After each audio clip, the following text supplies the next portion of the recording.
Can I talk about it now? Yes, you can talk about it now. We're here now because we're. I waited for so long. I had just seen it last week. I saw it last week. It's amazing. Oh, yeah, it is Northman. I don't know why. It's Northman. Let it go. So Rotten Tomato rated it super high, but then people rated it at like a 69 just to go see it. I don't think people were ready for this movie, to be honest. They weren't. Just the way that it pushed out, you really had to immerse yourself into it. Like, you have to sit in. There's certain movies you go into and it's like, I just want something to entertain me, so I'm going to sit back and wait for the action. This one's like, the story was good. This movie doesn't give a shit if you're entertained. The story was good because it's like, I want to see fights, but then at the same time, I'm like, you don't really need them. Mm-hmm. The enrichment of everything behind it was pretty on point. Well, it was interesting because, like I was telling Lynn, what led me to watch The Northman was I had literally just not literally binge watched. I tried. It's time. But I just rewatched all of the Lord of the Rings movies, not The Hobbit, the original Lord of the Rings movies, all three of them. And I just needed to, like Lynn said, I just needed to immerse myself in somebody else's world for a little while.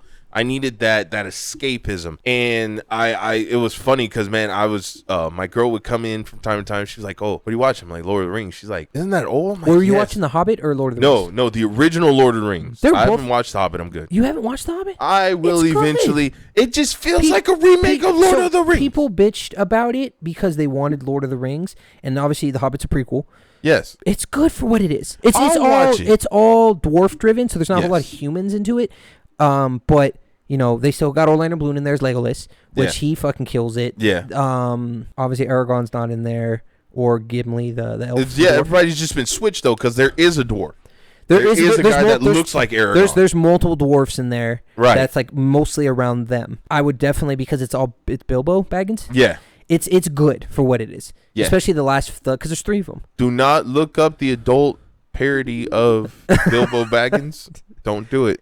And if you do, it's going to be a hoot. It's not. I can't say it because we're trying to be somewhat kid friendly. Yeah, that's but it's hilarious. Yes, that's hilarious. So I rewatched all of them, fell in love with the movie all over again because it was just so fucking well done. Mm-hmm. Even with the shitty CGI, your mind was okay with it because it was like they gave you a sense of scale to the whole thing. It's Tolkien, right? It's J.R. Tolkien. J.R. Tolkien. That makes it. Yeah. I'm not a huge Tolkien fan. I mean, it's the only thing I know. However, I do love the Lord of the Rings movies, which were derived from the Tolkien books. Right. So I can give the man his props where his flowers where he deserves them. Now, if you're not gonna watch the Hobbit, then you can't watch the Rings of Power. No. We're not going there yet. I'm still talking about the Northman. Okay. You eat it. Okay. Yes. You sit in your corner. We will roll that. So the reason I fell in love with the Northman after watching Lord of the Rings is because I love that old medieval Dark Ages theme to the movies. Like, it's like me and Lynn talked about. I mean, honestly, I belong in a coliseum. Like, I should be fighting shit. I want to just hurt things and break stuff. That's just what I like to do. And so watching movies like that really gets me going. So watch Lord of the Rings, finish the third movie, cried a little bit because of Sam and Frodo and all of them. And then the Northman came up. My girl's sitting there. She's like, have you seen this? I'm like, no, but I want to watch it. I just get a feeling I should really watch it. You guys have it was on Prime. Is that what you watched? Was it on Prime? Yeah. I think it was on Prime. Yeah, because if you watched Lord of the Rings, it was on Prime as well. That's fair. That's fair. So turn it on. We don't know what to expect. I'm like, oh, this is going to be a documentary where they're like, such and such AD, such and such AD, and then it's like, just weird. No, this movie had me from jump. I love the whole premise of the movie. It's ultimately, and I really don't care about spoilers, so I'm just going to tell you spoilers, but whatever.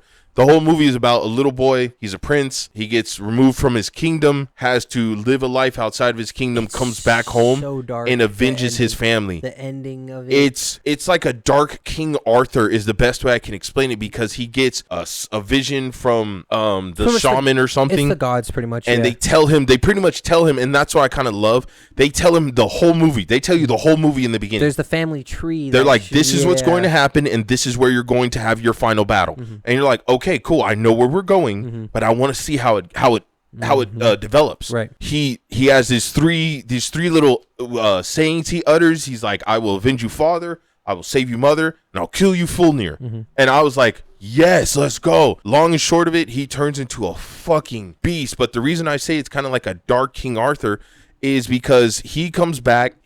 This shaman lady tells him to go find a sword that will pretty much amplify his rage. The way that he fights that Draugr. Yes. I remember the Draugrs from Skyrim, but it's this undead, amazing that just and it was all in his head. Yeah, it was all in his head. Yeah. So he gets a sword that amplifies his rage. Well, the way that they do the sword is it only can be actively used at night. Well, no. Because remember he tries to sheath it out in the middle of the day and he can't pull it. No.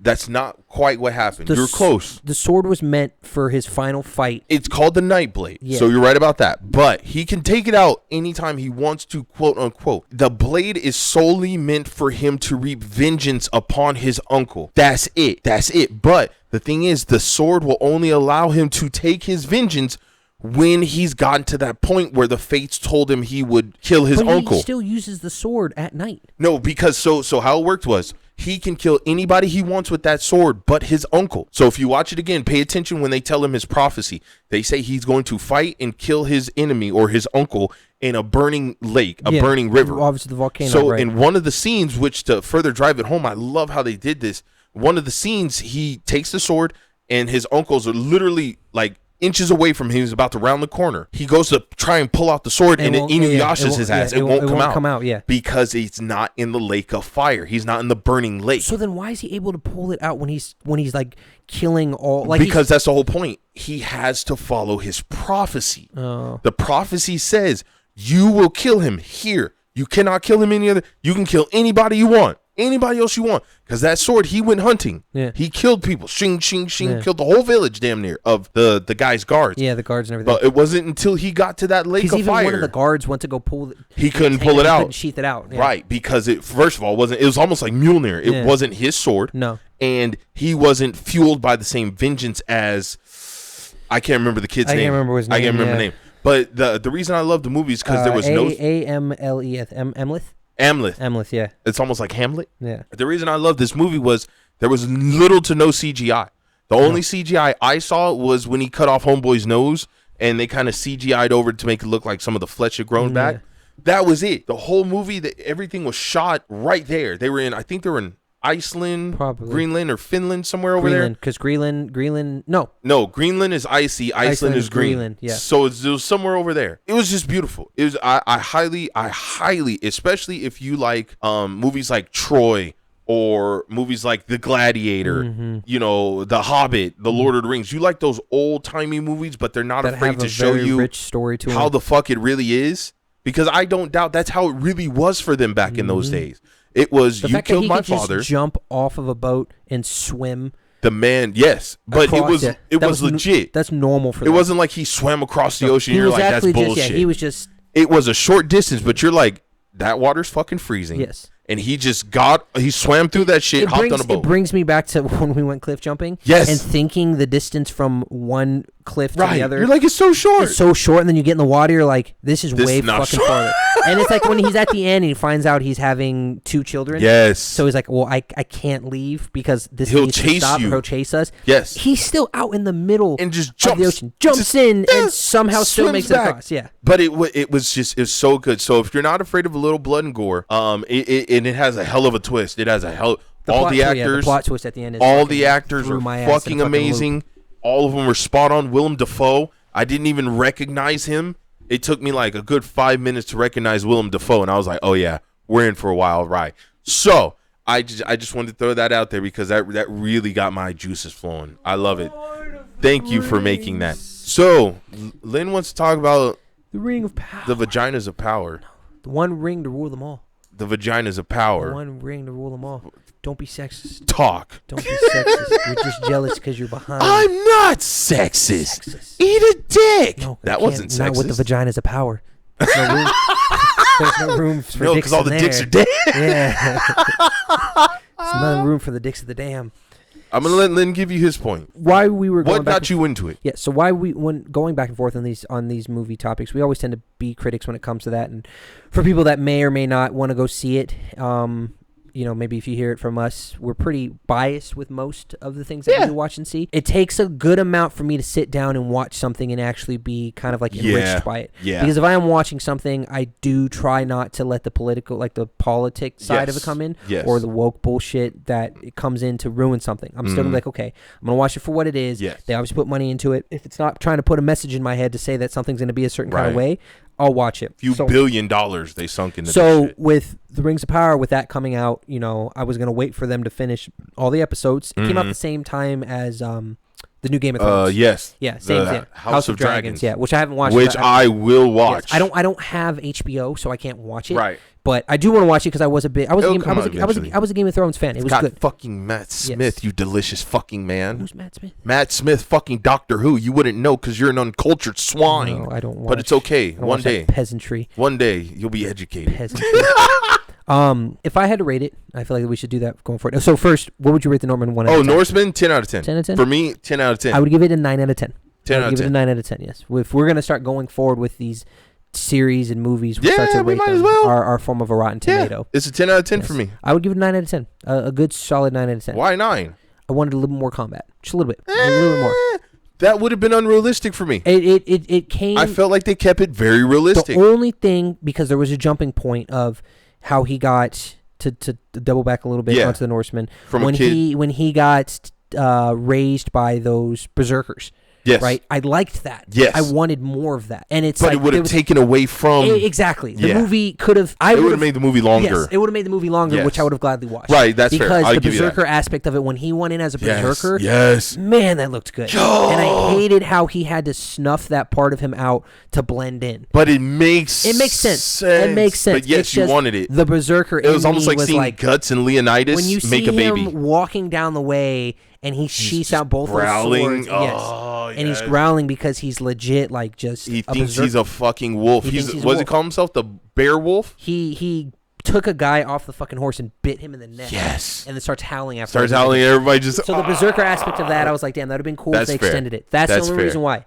Other than that... I don't know if people could have handled it if you would have extended it. Probably not. Because that would have got... It was already almost a 3-hour movie. Right. For the Ring of Power, Amazon put... a lot of money into making it to where it's like watching a movie. Each episode is movie quality. They put a lot of money into the CGI. No, there's not a whole lot of CGI. There's a ton of fucking CGI. You can tell that in certain areas where they're shooting it, there wasn't a huge amount of CGI into it. They built one of the first and most expensive green screen CGI sets that have ever been built for this show, my dude. I didn't know that. That's why I said the Northman, everything was on scene. I thought they were shooting it within the vicinity. No, they didn't really travel. Don't ruin it for me. I'm sorry. I saw behind the scenes. I'm a nerd. Okay, so for the show, it's the prequel to the prequel. So Sauron, it's the end of the first age going into the second age, which is where we got the Hobbit and Lord of the Rings. Is still around. He doesn't exist yet. What's the guy's name? Technically speaking, you know why I like it, and to not build too much time on it. Something Brand, Halbrand. Was it Halbrand? The guy who cut a seal deer. The human that cut Sauron's hand off to stop the Ring of Power. So there's good plot twist into it because Sauron's not around right now. Yes. A meteorite comes from the stars and crashes. It's and Gandalf. No, it's not Gandalf. It's not Gandalf. I know, but it looks like him. I had to look ahead of it because I thought because he's a giant human. I thought that it was Sauron, like a that's fair. They make it project because he picks up some fireflies and he has these weird druid abilities to like control elements. And when things are around him, they're dying and but he looks like he's confused, like he got reincarnated and doesn't know who he is yet. Yeah. So I'm like, is this the recreation of that guy? But you find out, he's Gandalf. Yeah, it's not Gandalf. He's Gandalf. But it is a wizard. So he says the same shit Gandalf, so he's like, follow your nose. Don't say that. See, now I got sidetracked about what I was talking about. Penises. You never played Shadows of Mordor, right? No, but my brother did. Yes. I do know what it is. So Shadows of Mordor, there is a ranger that is possessed by a wraith. The wraith is the guy who was the elf that built all the rings of power. Oh, wow. So in this, I can't remember what the damn name of the wraith was. No, I know who you're talking about, though. But that wraith is alive in the series. He's an elf blacksmith. Yeah, so they're saying like, hey, we want to. This is before the Rings of Power ever even get made. Yeah. Said, hey, we want to build a tower. where these rings can be, where something can be made, forged, and we need these towers built, and everyone's trying to figure out, well, who the fuck's gonna do it? And like, oh, it's this guy. And it's the same wraith, but he's not a wraith. He's an elf at that point, trying to kind of get everything together for it. So they have the young ranger from the game, who's like maybe in his teens, and then they have an older version of the elf, and they haven't met yet, but they're pulling pieces of the game into that, along with everything else. Like obviously, Frodo, I can get down with that. So I like how there's different stories, and one's pulling from the game, one's pulling from Lord of the Rings, and one's pulling from The Hobbit. That's fair. And they're trying to push it all together to lead it towards something. So I see what they're doing with it, that they're making an enriched story to try and make it bigger than it is. Supposedly, in order to sell the rights to make this show, to buy it, they had to make 5 seasons mandatory. Well, see, the problem is they got, and I forget the name of what they bought, because Amazon purchased a chunk of the Lord of the Rings overall. Yes, and they didn't get rights to use Frodo or any of them. But in order to purchase that chunk, they had to make a minimum of 5 But seasons. See, here's my issue with this. A lot of this stuff is made up because it wasn't mentioned in the books, which is fine. You can elaborate on some stuff, whatever. The whole point of it was Tolkien never really discussed Celebrimbor. Yeah, he's one of he's in there. Tolkien never really discussed the quote unquote first age. He just kind of talked about, he kind of gave you like a brief overview and how the first age ended. And then he kind of picked up with Bilbo and Frodo and them and moved forward. Right. So Amazon purchased the rights from pretty much like in a book, how you open up the front page of the book and they give you the prologue before you actually read the book. That's pretty much what they purchased. They purchased the prologue to Lord of the Rings. Yeah. And they're making 5 seasons out of this 1-page prologue.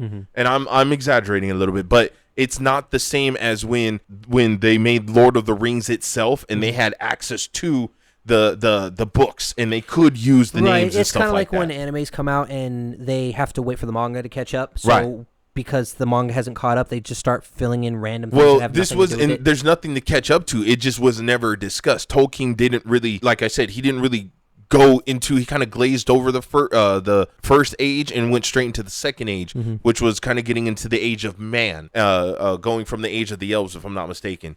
So a lot of the stuff, though, that my scrutiny with this show series is how they advertised it, how they marketed it, how they marketed it to us.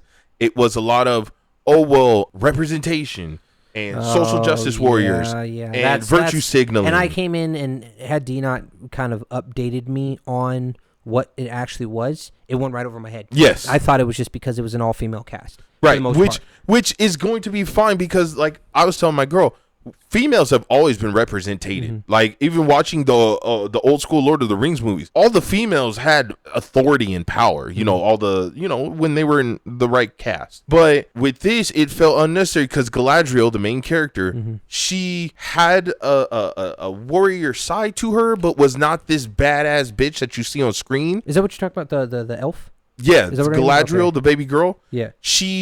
If you watch her in the original Lord of the Rings movie, she's graceful. She's beautiful. Her hair is long and flowing. She has this ambient, almost godlike light behind her when she talks without talking. That's Galadriel when you look at the original Lord of the Rings.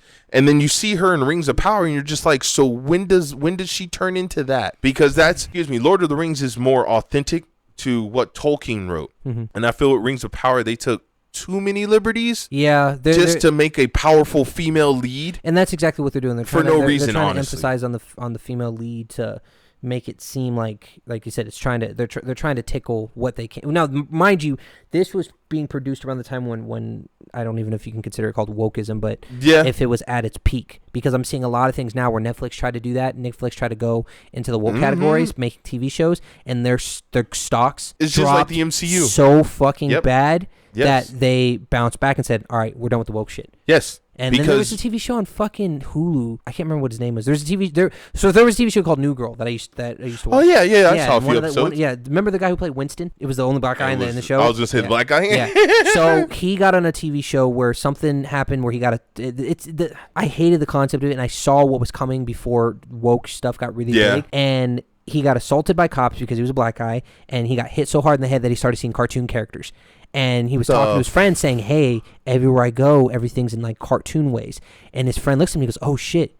And he goes, you're nothing happened to you, man. You're just woke now. And the TV show is called Woke AF. And it's because now that he got hit, he can see things in a woke manner. I couldn't even watch it. I went to go look to see, and I saw clips for it, and I'm like, you got to be fucking kidding me. That's what they're trying to do. No, it was garbage. Dude, bro, I even saw the new Kid Cudi movie. This Kid Cudi movie? Kid Cudi, you remember? Was he like Snoop Dogg's nephew or cousin or something? Kid Cudi, he made all the stoner music back in the day. No, I know who Kid Cudi is. Oh, you know? Yeah. So he made a movie called Intergalactic, I think. Something like that. What? It's a love movie. It's about him meeting a girl and falling in love. It's a stupid fucking movie. And since we're rating shit, I'm going to give it like a 5 out of 10. It was garbage. However... Lord of the Ring, or Ring of Power, I would give it like... I'm only 5 episodes in, but I give it like 7. That's fair. A 7. It felt like he ripped off Into the Spider-Verse. Like the cell shading, everything. It was, and my girl agreed. She was like, it was Spider-Verse. It was Into the Spider-Verse without the powers. That's what it felt like. It was the shading, everything, the way they talk to each other. It's a cartoon? It's a cartoon. It's animated. It's one of those. It's one of those movies. I think it's called Intergalactic. It's something. It's a Kid Cudi movie, and for what it was worth, it was just hot mess. I didn't like it. I hated it. And when did it come out?